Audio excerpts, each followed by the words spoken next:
प्यारे दोस्तों, धार्मिक कथाएं चैनल पर आपका हार्दिक स्वागत है।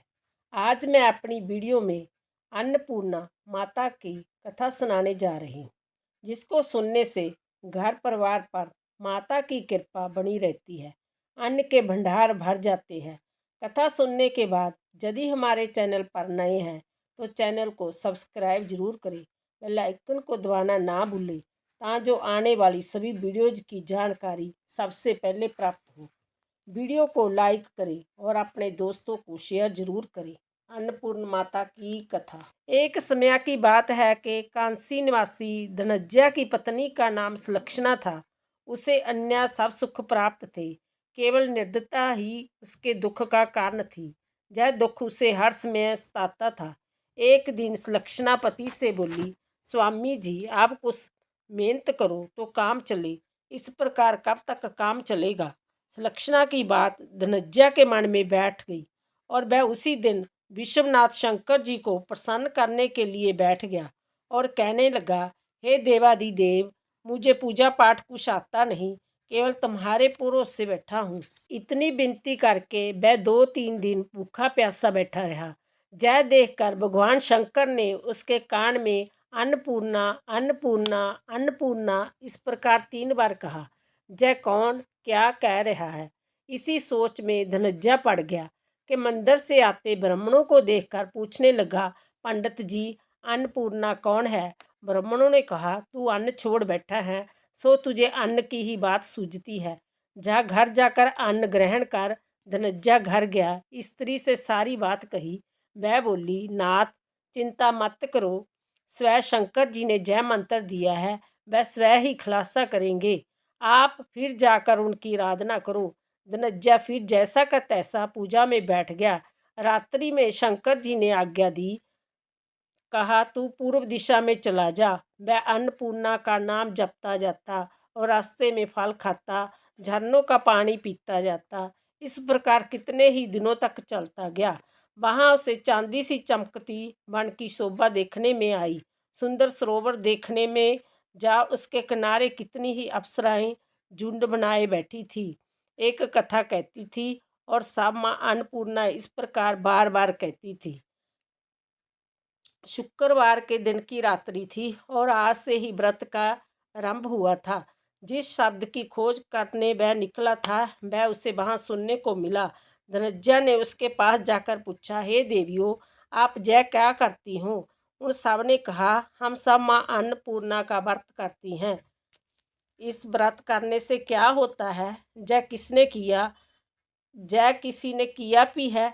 इसे कब किया जाए, कैसा व्रत है और कैसी विधि है, मुझसे भी कहो। लगी, इस व्रत को सब कोई कर सकते हैं। 21 दिन तक के लिए 21 गांठ का सूत लेना चाहिए। 21 दिन यदि ना बने तो एक दिन उपवास करे। जय भी ना बने तो केवल कथा सुनकर प्रसाद ले। निराहार रहकर कथा कहें। कथा सुनने वाला कोई ना मिले तो पीपल के पत्तों को रख, सुपारी जा घृत कुमारी वृक्ष को सामने कर, दीपक को साक्षी कर, सूर्य, गाय, तुलसी या महादेव को बिना कथा सुनाए मुख में दाना डाले। यदि भूल से कुछ पड़ जाए तो एक दिवस फिर उपवास करे। व्रत के दिन क्रोध ना करे और झूठ ना बोले। धनंजय बोला, इस व्रत के करने से क्या होगा। वह कहने लगी, इसके करने से आंधों को नेत्र मिले, लूलों को हाथ मिले, निर्धन के घर धन आए, मांझी को संतान मिले, मूर्ख को विद्या आए। जो जिस कामना से व्रत करे माँ उसकी इच्छा पूरी करती है। वह कहने लगा, बहनों, मेरे भी धन नहीं है, विद्या नहीं है, कुछ भी तो नहीं है, मैं तो दुखिया ब्राह्मण हूँ, मुझे इस व्रत का सूत देगी। हाँ भाई, तेरा कल्याण हो, तुझे देगी तो इस व्रत का मंगल सूत ले। धनंजय ने व्रत किया, व्रत पूरा होया। तभी सरोवर में से 21 खंड की स्वर्ण सीढ़ी हीरा मोती जड़ी हुई प्रकट हुई। धनंजय जय अन्नपूर्णा अन्नपूर्णा कहता जाता था। इस प्रकार कितनी ही सीढ़ियाँ उतर गया तो क्या देखता है कि करोड़ों सूर्य के प्रकाशमान अन्नपूर्णा का मंदिर है। उसके सामने स्वर्ण सिंहासन पर माता अन्नपूर्णा विराजमान है। सामने भिक्षा हेतु शंकर भगवान खड़े हैं। देवगनाएं चवर डलाती है। कितनी ही हथियार बांधे पहरा देती है। धनंजय दौड़कर जगदम्बा के चरणों में गिर गया। मान का क्लेश जान गई। धनज्जा कहने लगा, माता आप तो अंतर्जामी हैं, आपको अपनी दशा क्या बताऊं। माता बोली, मेरा व्रत किया है, जा संसार तेरा सत्कार करेगा। माता ने धनज्जा की जीभा पर बीज मंत्र लिख दिया। तब तो उसके रोम रोम में विद्या प्रकट होगी।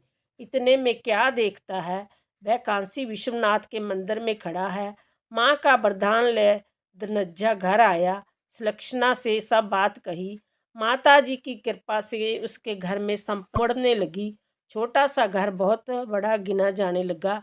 जैसे शहद के छत्ते में मक्खियाँ जमा होती है, उसी प्रकार नेक सके संबंधी आकर उसकी बड़ाई करने लगे। कहने लगे, इतना धन और इतना बड़ा घर, सुंदर संतान, नहीं तो इस कमाई का कौन भोग करेगा। सुलक्षणा से संतान नहीं है, इसलिए तुम दूसरा विवाह करो। इच्छा ना होते हुए भी धनज्जा को दूसरा विवाह करना पड़ा और सती सुलक्षणा को शोध का दुख उठाना पड़ा। इस प्रकार दिन बीतते गए। फिर शुक्रवार का दिन आया। नए बंधन से बंधे पति से सुलक्षणा ने कहलाया कि इस व्रत के प्रभाव से सुखी हुए हैं, इसी कारण जय व्रत छोड़ना नहीं चाहिए। जय माता जी का प्रताप है जो हम इतने संपन्न और सुखी हैं। सुलक्षणा की बात सुन धनज्जा उसके जहाँ आया और व्रत में बैठ गया। नई बहू को इस व्रत की खबर नहीं थी। वह धनज्जा के आने की राह देख रही थी। दिन बीतते गए और व्रत पूर्ण होने में 3 दिन बाकी थे कि नई बहू को खबर पड़ी। उसके मन में ईर्ष्या की ज्वाला दहक रही थी। सुलक्षणा के घर आ पहुंची और उसने वहां भगदड़ मचा दी। वह धनज्जा को अपने साथ ले गई। घर में धनज्जा को थोड़ी देर के लिए निंद्रा ने आ दबाया। इसी समय नई बहू ने उसका व्रत का सूत तोड़कर आग में फेंक दिया। अब तो माता जी का कोप जाग पिया। घर में अकस्मात आग लग गई। सब कुछ जलकर खाक हो गया। सुलक्षणा जान गई और पति को फिर अपने घर ले आई। नई बहू रूठकर पिता के घर जा बैठी। पति को परमेश्वर मानने वाली सुलक्षणा बोली, नाथ घबराना नहीं, माता जी की कृपा लौकिक है। पुत्र का पुत्र हो जाता है पर माता का माता नहीं होती। अब आप श्रद्धा और भक्ति से आराधना शुरू करो, वह जरूर हमारा कल्याण करेगी। धनज्जा फिर माता के पीछे पड़ गया। फिर वही सरोवर सीढ़ी प्रकट हुई। उसमें माँ अन्नपूर्णा कहकर वह उतर गया। वहां जा माता जी के चरणों में रुदन करने लगा। माता प्रसन्न हो बोली, जय मेरी स्वर्ण की मूर्ति ले, उसकी पूजा करना, तू फिर सुखी हो जाएगा। जा, तुझे मेरा आशीर्वाद है। तेरी स्त्री सुलक्षणा ने श्रद्धा से मेरा व्रत किया है, उसे मैंने पुत्र दिया है। धनज्जा ने आंखें खोली तो खुद को काशी विश्वनाथ के मंदिर में खड़ा पाया। वहां से फिर उसी प्रकार घर को आया। इधर सुलक्षणा के दिन चढ़े और महीने पूरे होते ही पुत्र का जन्म हुआ। गांव में आश्चर्य की लहर दौड़ गई। मानता आने लगा। इस प्रकार उसी गांव के निरस्थान सेठ के पुत्र होने पर उसने माता अन्नपूर्णा का मंदिर बनवा दिया। उसमें माता जी धूमधाम से पधारी, यज्ञ किया और धनज्जा को मंदिर के आचार्य का पद दे दिया। जीविका के लिए मंदिर की दक्षिणा और रहने के लिए बड़ा सुंदर सा भवन दिया। धनज्जा स्त्री पुत्र सहित वहां रहने लगे। माता जी की चढ़ा में भरपूर आमदनी होने लगी। उधर नई बहू के पिता के घर डाका पड़ा, सब लूट गया। वह भीख मांग कर पेट भरने लगे। सुलक्षणा ने जय सुना तो उन्हें बुलावा भेजा, लग घर में रख लिया और उनके अन्न वस्त्र का प्रबंध कर दिया। धनज्जा सुलक्षणा और उसका पुत्र माता जी की कृपा से आनंद से रहने लगे।